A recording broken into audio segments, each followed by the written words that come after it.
नमस्कार दोस्तों, इस वीडियो में आपका स्वागत है। दोस्तों, भगवान ने एक दुनिया बनाई और हम इंसानों ने उस पर रेखाएं खींची और सीमाएं बनाई, जिससे अलग अलग देशों का निर्माण हुआ। कुछ कमजोर देश बन गए, कुछ शक्तिशाली देश बन गए, तो कुछ शक्तिशाली देश दूसरों की सीमा में घुसकर उन पर शासन करने की सोचने लगे। शक्तिशाली देशों में से एक था यूनाइटेड किंगडम, जो उस समय एक बहुत बड़ा महाशक्ति देश बन गया था। अपने दिमाग और ताकत के बल पर ब्रिटेन ने पूरी दुनिया पर राज करने की सोची और कुछ हद तक सफल भी हुआ, लेकिन पूरी तरह से नहीं। दुनिया में कुछ देश ऐसे थे जिनका भौगोलिक क्षेत्र ऐसा था कि उन पर हमला नहीं किया जा सकता था, और कुछ देश बहुत बहादुर थे। उन देशों के लोगों ने अंग्रेजों को अपने देश में घुसने ही नहीं दिया। दुनिया में कुल 22 देश ऐसे हैं जिन पर अंग्रेज कभी राज नहीं कर सके। दोस्तों, मैं सभी 22 देशों की चर्चा नहीं करूंगा, वीडियो बहुत बड़ा होगा। उनमें से 10 देशों के बारे में हम जानेंगे। तो चलिए शुरू करते हैं। कोरिया इस सूची में 10वें स्थान पर है। वैसे तो आज कोरिया 2 हिस्सों में बंटा हुआ है, उत्तर कोरिया और दक्षिण कोरिया। उत्तर कोरिया अपने सुप्रीमो नेताओं के अत्याचार के कारण पिछड़ गया, जबकि दक्षिण कोरिया आज दुनिया के सबसे विकसित देशों में से एक है। लेकिन जब ये दोनों देश एक देश कोरिया थे तो कोई भी यूरोपीय देश कोरिया पर शासन नहीं कर सकता था। हाँ, लेकिन कुछ एशियाई देशों ने कोरिया पर कब्जा कर लिया था। जैसे 1895 तक इस देश पर चीन का शासन था। फिर चीनी राजवंश से युद्ध के बाद 1910 में यहाँ जापान का कब्जा हो गया, लेकिन कोरिया पर कोई भी यूरोपीय देश कब्जा नहीं कर पाया। थाईलैंड 9वें स्थान पर है। थाईलैंड वर्तमान में दुनिया के सबसे खूबसूरत और लोकप्रिय पर्यटक आकर्षणों में से एक है। ये देश दक्षिण एशिया में स्थित है, जिसका क्षेत्रफल 5,13,120 वर्ग किमी है। थाईलैंड का नाम थाईलैंड नहीं बल्कि किंगडम ऑफ सियाम हुआ करता था। यदि आप सियाम साम्राज्य के आसपास के सभी देशों को देखें तो उन पर किसी न किसी का शासन था। जैसे वियतनाम, लाओस, कंबोडिया पर फ्रांस का शासन था और नीचे म्यांमार पर अंग्रेजों का शासन था। यानी सियाम साम्राज्य के चारों ओर यूरोपीय देशों का कब्जा था, लेकिन सियाम साम्राज्य यानी थाईलैंड पर कभी किसी यूरोपीय देश का कब्जा नहीं हुआ। इसका कारण उस समय के राजा चुलालोंकोन की राजनीति थी। राजा ने कुछ ऐसी राजनीति की, यूरोपीय लोगों से लड़ने के बजाय उन्होंने यूरोपीय लोगों के ही तरीके अपनाए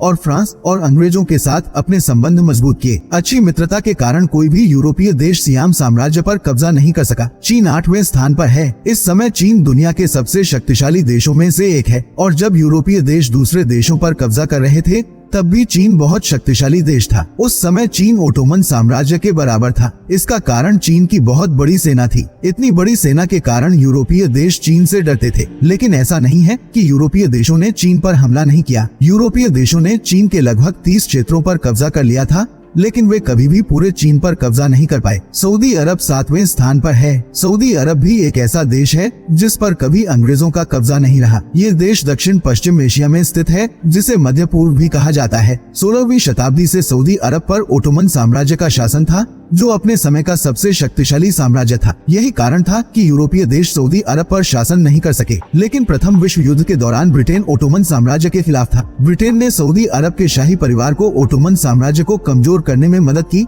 जो अब सऊदी अरब पर शासन कर रहा है। परिणाम स्वरूप सऊदी अरब से ओटोमन साम्राज्य का शासन खत्म हो गया और सभी अलग अलग जगहों को एक हिस्से में मिलाकर एक नए देश का निर्माण हुआ, जिसका नाम सऊदी अरब रखा गया। इथियोपिया 6ठे स्थान पर है। इथियोपिया अफ्रीका का दूसरा सबसे अधिक आबादी वाला देश है। इथियोपिया पूर्वी अफ्रीका में स्थित है। 1880 से 1940 तक कई यूरोपीय देशों ने इस देश पर कब्जा करने की कोशिश की, लेकिन वे हमेशा असफल रहे। जब यूरोपीय देशों ने इथियोपिया पर कब्जा करना चाहा तो अफ्रीका के लगभग 90% हिस्से पर यूरोपीय लोगों का कब्जा हो गया। इथियोपिया के राजा टेवोड्रोस द्वितीय ने इंग्लैंड की रानी को शांत रखने के लिए एक पत्र भेजा और बदले में रानी की ओर से कोई जवाब नहीं आया। गुस्से में आकर राजा टेवोड्रोस द्वितीय ने इथियोपिया के सभी अंग्रेजों को कैद कर लिया। फिर 1888 में ब्रिटिश सेना ने पूरी योजना के साथ इथियोपिया पर हमला कर दिया, लेकिन दुर्भाग्यवश ब्रिटिश सेना इथियोपिया पर कब्जा करने में विफल रही। फिर 1896 में इटली की सेना ने इथियोपिया पर भी हमला कर दिया,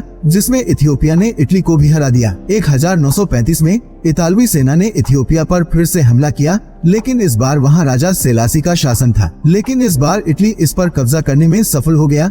लेकिन फिर 6 साल बाद 1941 में राजा सेलासी ने अपने देश इथियोपिया पर दोबारा कब्जा कर लिया। 5वें स्थान पर अफगानिस्तान है। अफगानिस्तान हमेशा से ब्रिटिश और रूसी आक्रमणकारियों की नजर में रहा है। अंग्रेज और रूसी दोनों अफगानिस्तान पर कब्जा करना चाहते थे और अफगानिस्तान इस बात से भली भांति परिचित था। 1849 में प्रथम आंग्लो अफगान युद्ध में अफगानों ने ब्रिटिश सेना को हरा दिया, लेकिन ब्रिटिश सेना आदत से मजबूर थी। 1878 में ब्रिटिश सेना ने पुनः आक्रमण किया। ये युद्ध 2 साल तक चला, लेकिन इस बार अंग्रेज जीत गए, लेकिन अफगानिस्तान पर पूरी तरह से शासन नहीं कर पाए। अंग्रेजों ने अफगानिस्तान के विदेशी मामलों पर अपना अधिकार जमा लिया और घरेलू मामलों पर सारे अधिकार अफगानिस्तान पर छोड़ दिए। चौथे स्थान पर ईरान है। ईरान एक समय फारसी साम्राज्य का हिस्सा था। अफगानिस्तान की तरह ईरान में भी ब्रिटिश और रूसी आक्रमणकारियों की नजर फारसी साम्राज्य के उत्तरी भाग पर थी, जिस पर कभी रूस का कब्जा था, जो अब एक स्वतंत्र देश है जिसे तुर्कमेनिस्तान कहा जाता है। लेकिन उस समय ईरान के अधिकांश हिस्से पर कजार वंश का शासन था। काजार राजवंश ने यूरोपीय बैंकों से बड़े पैमाने पर ऋण लिया था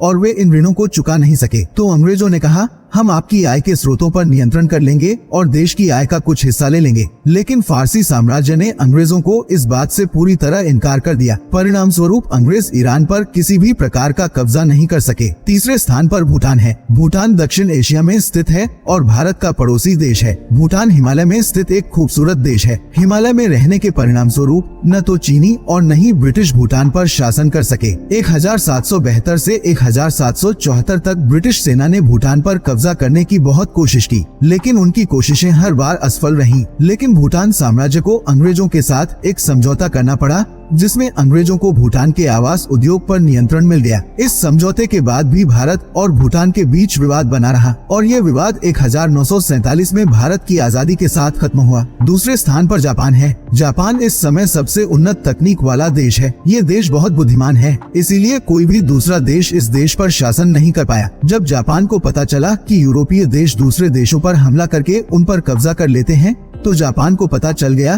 कि एक दिन उसका नंबर आएगा। इसलिए जापान ने खुद को तैयार करना शुरू कर दिया और दूसरे देशों पर अपना प्रभाव बनाना शुरू कर दिया। उदाहरण के लिए जापान ने चीन पर शासन करने वाले चीनी राजवंश को हराया। 1905 में जब रूस ने जापान पर कब्जा करने की कोशिश की तो जापान ने रूस को भी हरा दिया। यूरोप के कब्जे के डर से जापान स्वयं बहुत शक्तिशाली हो गया। जापान ने उत्तर कोरिया, दक्षिण कोरिया, चीन के कुछ हिस्से, ताइवान जैसे कई देशों पर कब्जा कर लिया। और एक बात तो कमाल की थी, जहां रूस जापान पर कब्जा करने गया था, इसके विपरीत जापान ने रूस के कुछ भागों पर कब्जा कर लिया। तो इस तरह जापान एक शक्तिशाली देश बनकर उभरा। इस सूची में पहले स्थान पर नेपाल है। नेपाल भारत का पड़ोसी देश है, जहां हर तरफ हिमालय है, इसलिए ये देश खूबसूरत है। नेपाल पर अंग्रेजों की हमेशा नजर रहती थी, लेकिन अंग्रेजों ने नेपाल पर कभी कब्जा नहीं किया। 1814 से 1816 के बीच आंग्ल नेपाली युद्ध हुआ। ब्रिटिश और नेपाल के बीच ब्रिटिश सेना नेपाल सेना से बहुत बड़ी थी। शायद इसीलिए अंग्रेजों ने नेपाल के कुछ हिस्सों पर कब्जा कर लिया। नेपाल के लगभग 30% भाग पर अंग्रेजों का कब्जा था। फिर नेपाल ने अंग्रेजों से वे हिस्से भी ले लिए जिन पर अंग्रेजों का कब्जा था। आंग्ल नेपाली युद्ध में गोरखा सेना ने जिस वीरता से युद्ध करके अपने देश की रक्षा की, उससे अंग्रेज बहुत प्रभावित हुए और उन्होंने अपनी ईस्ट इंडिया कंपनी की औपनिवेशिक सेना में गोरखा सेना को भी शामिल कर लिया और आज भी गोरखा रेजिमेंट भारतीय सेना का हिस्सा है। तो दोस्तों, आज के वीडियो में बस इतना ही। मुझे उम्मीद है कि आपको ये वीडियो पसंद आया होगा और अगर पसंद आया हो तो लाइक और शेयर जरूर करें। दोस्तों, अगर आपने चैनल को सब्सक्राइब कर लिया है तो बगल में मौजूद बेल आइकन को दबा दें और सब करें, अन्यथा आपको आने वाले दिलचस्प वीडियो की सूचनाएं नहीं मिल पाएंगी। तब तक आप अपना ख्याल रखें।